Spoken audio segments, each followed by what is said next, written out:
신율의 뉴스 정면 승부 2부 시작합니다. 1부에 이어서 주간 정치 매치 이어갈 텐데요. 지금 스튜디오에는 엄경영 시대정신연구소장, 유승찬 정치 컨설턴트 두 분과 함께하고 있습니다. 앞서 1부에서 나왔던 여론조사 한국갤럽이 지난 3월 4일부터 3월 6일까지 전국 18세 이상 남녀 1,003명을 대상으로 전화 면접 방식으로 조사를 실시한 여론조사고요.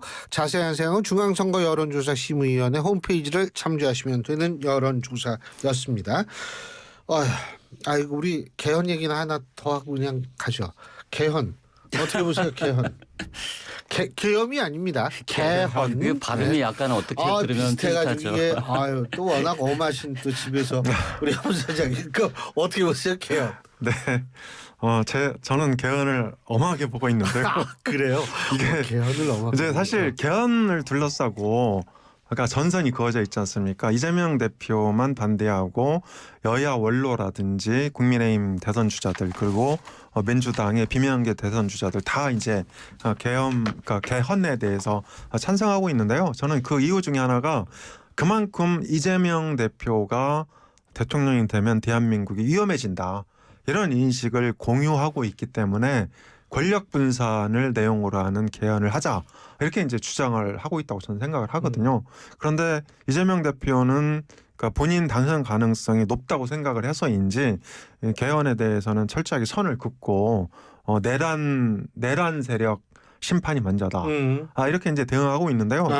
이 말은 아마도 만약에 조기 대선이 열리면 조기 대선의 선거 전략을 내란 세력 심판으로 가져가겠다. 이런 이제 그 생각을 갖고 있는 것 같아요. 그래서 만약에 개헌을 이제 추진을 하다 보면 이게 내란 세력 심판이 흐트러질 수 있다. 예. 전선이 이제 이게 그 형성이 안 될 수도 있다. 이렇게 판단하고 있는 것 같습니다. 그런데 저는 이 개헌이 사실 쉽지가 않습니다. 왜냐하면 어떤 대통령이든지 본인이 대통령이 되면 이 국정 스포트라이트를 다 이렇게 독점하려고 하거든요. 그러면서 임기 초기에는 개헌을 안 합니다. 근데 우리나라 역대 대통령들은 최근에 다 개헌 약속했어요. 그런데 대통령 되면 나몰라라 하고 이제 다 적폐청산해요. 네. 그리고 이제 이재명 대표는 불과 3년 전에 지난번 대선 때도 거의 뭐 개헌을 공약처럼 얘기를 했단 말이죠. 그런데 지금 딱 적깁니다. 지금 안 하면 못 합니다, 아무도. 근데 이재명 대표가 대통령 되면 개헌하겠습니까? 한 3년은 권력을 누리면서 그렇게 이제 국정을 좌지우지하겠죠. 그렇게 되면 이제 대한민국이 진짜 위험해질 수도 있는데 그런 우려를 이게 다른 그 정치 원로 뭐 야당 원로들도 그런 얘기 다 하지 않습니까? 그래서 개헌 문제가 조금 어렵게 흘러가고 있다 이렇게 보고 있습니다. 예, 엄하신 우리 엄경영 소장님 말씀이셨고요. 어떻게 보세요? 개헌은 필요하죠. 필요한데 지금은 이제 개헌 주장이 가령 이제 뭐 이제 임기 단축 개헌 뭐 이런 건 국민들이 압도적 다수가 원하지 않아요. 그러니까 그런 편법은 그게 어떤 거냐면 개헌이 그 대한민국의 미래, 이게 대전환기를 극복하는 대한민국이 이제 지금 뭔가 새로운 뭔가를 해야 되잖아요. 근데 그런 새로운 시대 정신을 반영한 개헌을 해야 되는데 지금은 굉장히 정치적 공세가 강해요. 그러니까 개헌을 정치적 공세의 도구로 쓰면 그런 개헌은 저는 안 하니만 못하다 이렇게 생각을 하고요. 더군다나 지금 대통령이 탄핵 심판 중이고 헌법을 위반해서 탄핵 심판 중인데 국민의힘은 그것도 인정을 안 하잖아요, 지금. 근데 그런 분들이 어떻게 개헌을 합니까? 지금 있는 헌법도 지키지 않는 분들이 주체가 돼서 개헌을 하는 개헌이 그게 얼마나 그런 국민적 동의를 얻을 수 있고 그리고 이제 개헌을 주장하는 분들이 이제 민주당과 이재명 대표를 개헌 논의에 참여하지 않는다고 비판하는데 개헌 안 하겠다는 얘기잖아요. 지금 민주당이 180석 갖고 있어요. 개헌하려면 200석이 필요해요. 이거는 뭐 사실 그래서 저는 개헌 논의라는 것이 저는 이제 필요한데 이것이 어떤 방식으로 진행돼야 될지에 대한 합의가 좀 있어야 되고 그 개헌이라는 것이 어떤 특수한 정치인 혹은 뭐 그런 분들을 고립시키거나 비난하려는 목적으로 개헌 논의가 제기되면 그건 이루어질 수가 없다. 앞으로 나갈 수가 없다. 그런 개헌 논의는. 이제 그런 점에서 저는 뭐 개헌 논의를 좀 신중하게 진행해야 된다고 보고 그리고 개헌 논의를 어떻게 이 탄핵 심판이 되면 2달 안에 조기 대선해야 되잖아요. 어떻게 개헌 논의를 합니까? 그럼 개헌은 그 엘리트들이 앉아가지고 자기들끼리 밀실에서 하면 그게 개헌이 됩니까? 이게 국민적 공론과 수기 과정을 거치지 않고 개헌 논의를 진행한다는 것 자체도 전 세계적으로 그런 사례가 없습니다. 아주 특수한 경우를 제외하고는 87년 개헌이라는 것은 어쨌든 6월 항쟁 이후에 그 대통령 직선제를 중심으로 조금 바꾼 거잖아요. 2달 걸렸대요. 그러니까 2달 걸려서 조금 바꾼 건데 지금 그런 개헌을 할 거면 그런 개헌을 어떻게 합의합니까 지금? 그러니까 권력 구조 문제나 여러 가지 문제들부터 시작해서 그 우리가 얘기해야 될 것들이 굉장히 많은데 지금 같은 방식으로 개헌 논의가 건강하게 진행되기는 어려울 것이다. 두 분 말씀이 저는 공통적으로 이해를 해요. 어떻게 이해하고 있냐면 자, 이 개헌 주장하는 게 항상 약자 쪽에서 주장을 해요. 강자는 그리고 개헌을 항상 부정합니다. 그러니까 아니 강자 입장에서부터 그래. 아니 내가 모처럼 정권을 한번 잡으려고 그러는데 왜 나보고 힘 빼라고 그러나? 라고 생각할 수 있어요. 그런데 사실은 뭐냐면 두 분 말씀을 종합하면 이거예요. 국민의힘 민주당 쪽에선 내란 옹호 세력 대 내란 반대 세력의 선거 구도로 선거를 치르고 싶어 하고 국민의힘은 그 대신에 개헌 찬성 세력 대 반대 세력 이런 쪽으로 선거 구도를 좀 짜면 좀 유리해질 거라고 생각할 수 있다. 개헌에 도구하라는 건 이제 그런 말씀이신 것 같고 뭐 거기에서는 별 차이가 없을 것 같은데 자, 그런 얘기 나왔으니까 두 번째 매치도 해보죠. 여기서 두 번째 매치 들어가겠습니다. 국민의힘 지도부의 전직 대통령들 예방 득이다 독이다. 네. 득독. 이거 그러니까 득독이 이거 아주 우리 작가님들이 아주 표현이 대단해요. 네. 네, 저는 단기적으로는 득이라고 생각을 합니다. 방금 이제 교수님께서 말씀하신 한국갤럽 여론조사를 제가 구체적으로 이제 살펴봤는데요. 그러니까 민주당 지지율이 조금 높긴 높아요. 그러니까 뭐 40대 36 이 정도 되는데, 그러니까 연령별로 보면 2030에서는 똑같습니다. 그냥 제로입니다. 팽팽하게 이제 맞서 있고. 그리고 이제 민주당 지지 기반인 40대 50대는 뭐 민주당 쪽이 많은데 문제는 60대 70대 이상에서 이게 국민의힘 지지율이 많이 안 나와요. 그리고 무당층이 생각보다 많다. 네. 이 말은 무슨 말이냐면 제가 알기로 오늘 기억으로는 18%가 무당층으로 기억하고 있고. 네, 그렇습니다. 그런데 70대 이상에도 거의 그 정도 되거든요. 예. 그러니까 왜 이렇게 그 무당층이 많고 국민의힘 지지율이 안 나오냐면 이게 이제 박근혜 대통령 그 탄핵에 대한 트라우마 때문입니다. 그러니까 지금 국면에서 그 탄핵 정국에서 국민의힘이 조금 뭐 여러 가지 비판을 받고 있는데 이런 상황에서 내가 국민의힘을 지지한다고 선뜻 말하기가 좀 꺼려지거든요. 이제 그런 측면도 있고 또 이게 그 국민의힘 지지율이 너무 높으면 민주당이 역결집을 하기 때문에 그것을 이제 전략적으로 차단하려고 하는. 그러니까 굉장히 그 대한민국 유권자들이 훈련이 잘 돼 있는데요. 그런 면에서 60대, 70대 이런 그 이제 연령대에서 국민의힘 지지 결집이 안 되고 있다. 이런 부분이 있거든요. 또 이게 뭐 대구 경북이나 부산 경남 쪽에 보면 민주당 지지율이 생각보다 피부로 다가오는 것보다 훨씬 더 높게 형성이 돼 있거든요. 그런 면에서 TK 지역에서도요? 네, 그렇습니다. TK 지역 어떤 조사 보면 뭐 민주당 지지율이 30% 넘는 데가 많아요. 그리고 이제 부산 지역은 거의 뭐 비슷하게 나오는 경우도 많고. 그래서 지금 그 이 막판, 그러니까 그 탄핵 선거 전에 막판 이제 여론전을 보수 진보가 그 최후 여론전을 하고 있는데 당장 이런 싸움을 위해서는 지지층 결집이 필요하다. 저는 이런 측면에서 전직 대통령을 예방했다고 보고요. 다만 뭐 이 중장기적으로 보면 뭐 어느 정도 중도 확장을 위해서 나중에는 거리를 좀 둬야 될 상황이 올 수도 있다 이렇게 생각합니다. 어떻게 보세요?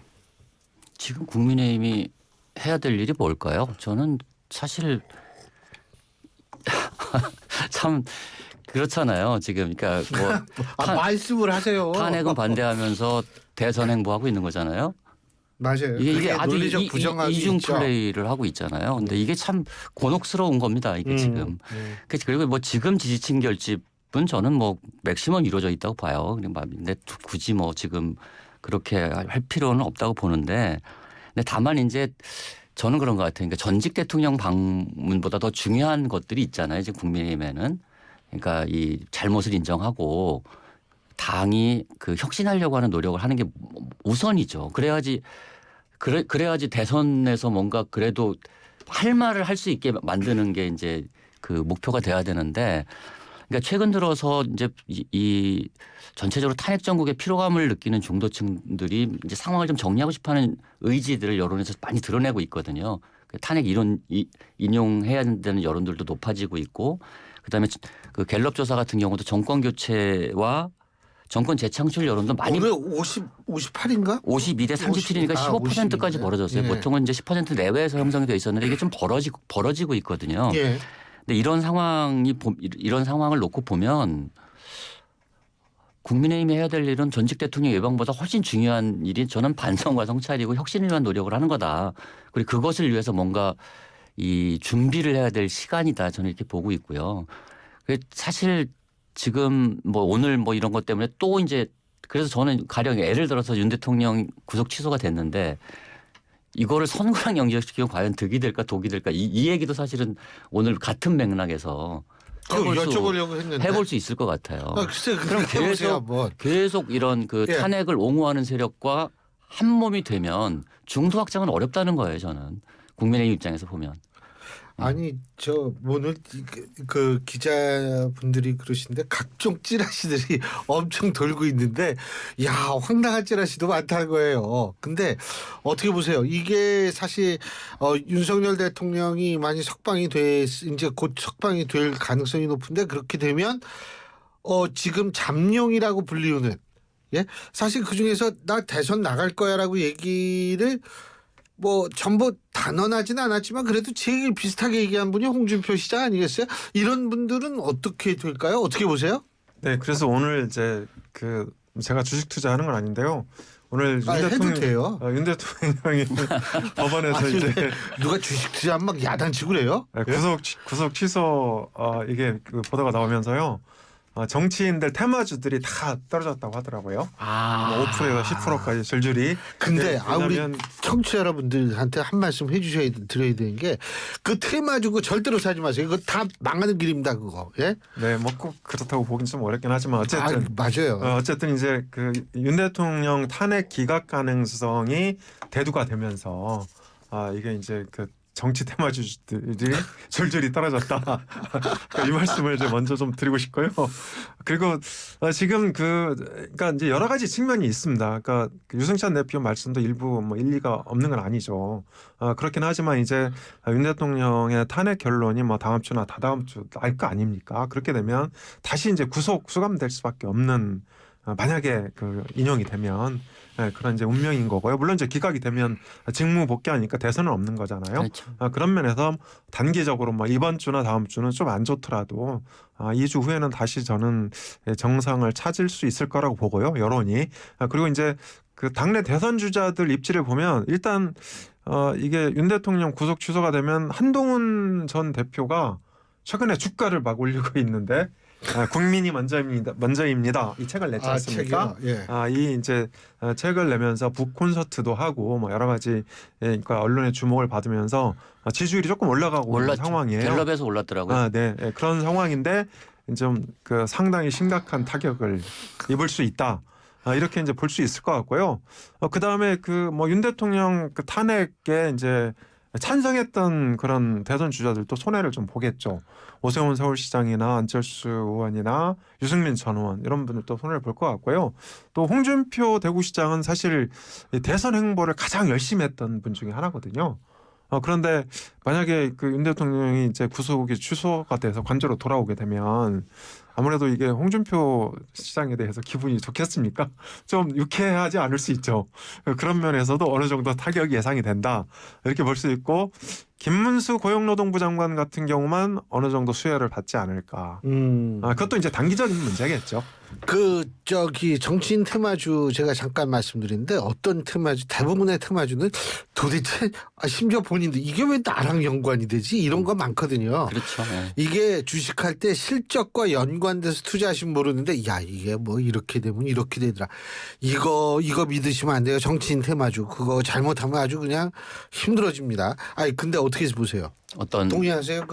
정치인 테마주 말고 그 윤석열 대통령 예. 그 구속 취소됐을 경우에 뭐 아까 말씀드렸듯이 저는 그러니까 뭐 이제 당연히 기각이 되면 복귀하는 거고 그러면 뭐 대선 얘기는 없는 거잖아요. 지금 당분간은. 근데 이제 인용이 됐을 경우에 저는 이분들이 그러니까 후 대선 후보들이 강성 지지층 의 영향으로부터 더 벗어나기가 어려워질 거다. 그러니까 목소리가 더 커질 것이다. 밖에 나가 계시면 예. 그렇죠. 더 그분들에 의지하게 되고 그렇다 보면 중도 확장 기회를 영원히 놓칠 수 있다. 그러니까 이 조기 대선이 치러질 경우에. 그래서 저는 좀 그 선거에는 굉장히 나쁜 영향이 있을 것이다 이렇게 봅니다. 예. 근데 제가 또 궁금한 게 있어요. 이재명 대표가 왜 저기 유튜브에 출연해가지고 뭐 검찰하고 뭐이 예전에 체포동의안 2023년 그때 얘기하면서 뭐 검찰하고 이게 좀 어떻게 이렇게 이 좀 짰다 뭐 이런 식의 발언을 했잖아요. 제가 여쭤보고 싶은 거는 뭐냐면 아니 뭐 박용진 전 의원도 만나고 이거 쭉 만났는데 왜 갑자기 그런 얘기를 할까요? 이게 그 의도가 뭐라고 보세요? 네, 일종의 통합 행보를 계속 해왔는데 그것과 완전히 상반되는 발언을 한 거죠.